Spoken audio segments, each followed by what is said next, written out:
دعا تین حصوں پر ہے. بندہ دعا مانگے گا، جو دعا مانگی اللہ نے سیم وہی دعا قبول کر لی. ایک دعا ہے آپ نے مانگی ہے، اللہ نے اچھے طریقے پر عطا کر دی، اس کا اور انداز بدل کے دے دی. بیٹا مانگا، اللہ نے گاڑی دے دی. آپ نے صحت مانگی، اللہ رب العزت نے آپ کے بچوں کو صحت دے دی. آپ نے عافیت طلب کی، اللہ رب العزت اپنے لیے مانگی تھی، اپنے گھر والوں کو اللہ نے دے دی. بدل کے، قسم بدل کے اللہ عطا کر دیتا ہے. ایک دعا کا سب سے بڑا درجہ جو ہے قبولیت کا، وہ یہ ہے کہ یہ چھوٹے درجے تھے. پہلا درجہ سب سے چھوٹا تھا، دوسرا اس سے بڑا ہے. سب سے بڑا درجہ دعا قبول ہونے کا یہ ہے کہ اللہ دنیا میں کوئی دعا قبول ہی نہ کرے.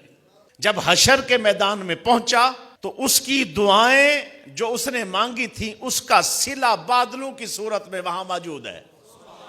جہاں جا رہا ہے دعائیں ساتھ ساتھ جا رہی ہیں، جہاں جا رہا ہے دعائیں ساتھ ساتھ جا رہی ہیں. پوچھا جاتا ہے یا اللہ یہ کیا ہے؟ فرمایا تیری وہ دنیا کی دعائیں ہیں جو تو نے مانگی تھیں، تیرے حق میں اللہ نے قبول کی. آج وہ جو تو جہاں جہاں جائے گا یہ تیرے ساتھ ساتھ چلتی نظر آئیں گی.